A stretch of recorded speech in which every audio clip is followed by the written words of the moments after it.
Hey everyone, welcome back to our channel IGNOU galaxy. तो जैसा कि आप जानते हैं, नीट 2023 ओवर हो चुका है। काफ़ी स्टूडेंट्स का एग्ज़ाम बहुत अच्छा गया होगा और उसी में कुछ स्टूडेंट्स ऐसे भी होंगे जिनका एग्ज़ाम उतना अच्छा नहीं गया होगा और वो नीट 2024 के लिए प्लान कर रहे हैं वन मोर टाइम।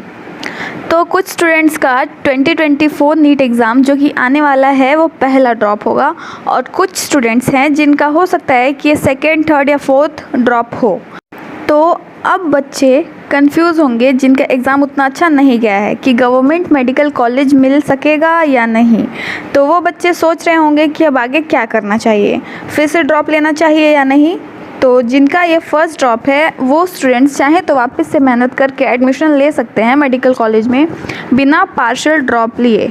अब पार्शियल ड्रॉप क्या होता है? तो अगर आप कोई डिग्री भी करते हो और अपने नीट की प्रिपरेशन भी करते हो, यानी डिग्री एंड नीट की प्रिपरेशन साथ में करते हो, तो हम उसे कहेंगे पार्शियल ड्रॉप। तो अगर ये आपका पहला ड्रॉप है यानी कि फ़र्स्ट ड्रॉप है, तो आप अपने ड्रीम्स को इतनी आसानी से मत जाने दीजिए। 1 साल डेडिकेशन एंड कंसिस्टेंसी के साथ मेहनत करिए। एंड अब बात करते हैं उन स्टूडेंट्स के बारे में जिनका ये सेकेंड ड्रॉप था या फिर थर्ड ड्रॉप था या फिर फोर्थ ड्रॉप था और अभी आगे भी वो ड्रॉप लेने के बारे में सोच रहे हैं। तो हाँ, बिल्कुल कोशिश करिए और अगर आप कोशिश करेंगे तो बिल्कुल आपका हो भी जाएगा सिलेक्शन। लेकिन don't waste your years in too many drops. Okay, so अब आपके पास प्लान बी भी होना चाहिए, क्योंकि इन केस अगर नहीं हुआ तो आपके पास प्लान बी होगा। तो आप मतलब इनसिक्योर महसूस नहीं करेंगे और आपको ये ना लगे लुकिंग बैक कि पूरा साल बेकार हो गया मेरा या फिर मैंने बर्बाद कर दिया। तो अब आपको आगे क्या करना चाहिए? तो अगर ये आपका थर्ड ड्रॉप था, फोर्थ ड्रॉप था या फिर फिफ्थ ड्रॉप था, तो आई थिंक अब आपको पार्शियल ड्रॉप लेने चाहिए। अब आपको अपने गोल को ध्यान में रखते हुए, गोल आपका जो कि नीट को क्लियर करना है, तो उसको ध्यान में रखते हुए आपको किसी भी इजी डिग्री में एडमिशन ले लेना चाहिए जो कि डिस्टेंस लर्निंग से हो।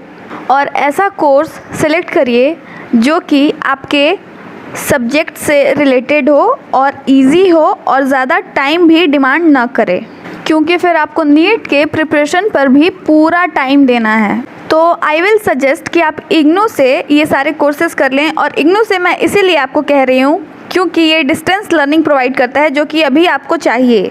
तो ये यूनिवर्सिटी है IGNOU, Indira Gandhi national open university. इसके मेन हेडक्वार्टर्स दिल्ली में है एंड बाकी की सिटीज़ में भी इसके सेंटर्स मिल जाएंगे। तो सबसे बड़ा रीज़न इस यूनिवर्सिटी को सिलेक्ट करने का डिस्टेंस लर्निंग है। यहाँ कभी भी आपको जाने की नीड नहीं है और इन केस अगर कोई प्रॉब्लम हुआ, ऐसा कुछ होता तो नहीं है, फिर भी बाई चांस कोई दिक्कत हो जाए तो भी इसके लिए भी you can choose the nearest centre. And रही बात एग्ज़ाम्स की, तो एग्ज़ाम्स के लिए भी आप अपने आसपास का कोई सेंटर चूज़ कर सकते हैं। इसके बहुत सारे सेंटर्स मिल जाएंगे आपको। और इग्नू एक गवर्नमेंट यूनिवर्सिटी है, तो यहाँ के कोर्सेज इनएक्सपेंसिव होते हैं, आप इजीली अफोर्ड कर सकते हैं। एंड इग्नू एक वेल नोन यूनिवर्सिटी है, तो इस यूनिवर्सिटी से किए गए कोर्सेज़ की डिग्री जब आप कहीं यूज़ करेंगे तो उस डिग्री की कुछ वैल्यू होगी। तो जो बच्चे पार्शियल ड्रॉप ले रहे हैं उनके लिए ये यूनिवर्सिटी बेस्ट रहेगा। तो अगर आप पार्शियल ड्रॉप करते हैं तो कुछ इजी कोर्सेज़ हैं आप कर सकते हैं जिसमें आपका ज़्यादा टाइम नहीं जाएगा, आप अपनी प्रिपरेशन भी अच्छे से करेंगे।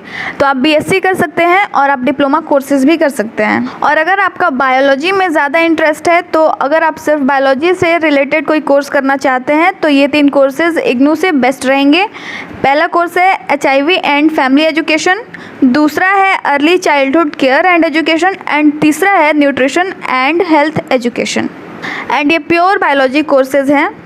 जो डिप्लोमा के कोर्सेज़ होते हैं वो 1 साल के होते हैं एंड इग्नू में थोड़ा और कम टाइम लगता है।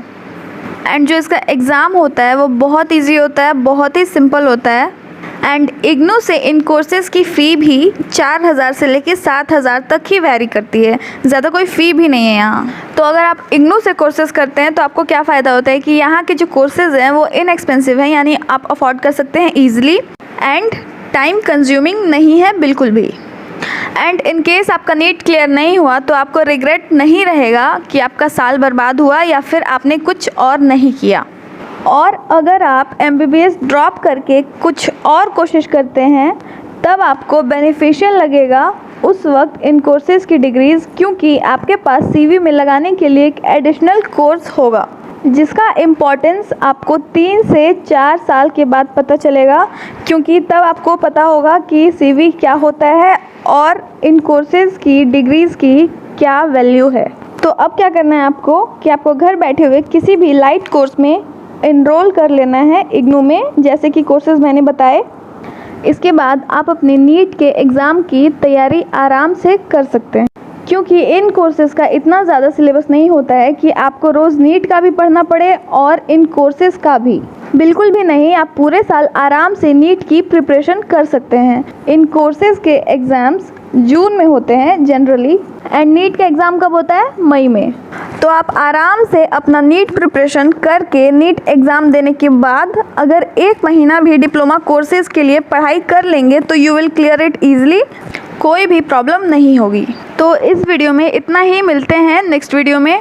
और अगर ये वीडियो आपको इन्फॉर्मेटिव लगी हो या यूज़फुल लगी हो तो इस वीडियो को ज़रूर लाइक कर दें, और ऐसे ही इन्फॉर्मेटिव एंड यूज़फुल वीडियोस के लिए हमारे चैनल को ज़रूर सब्सक्राइब कर लें।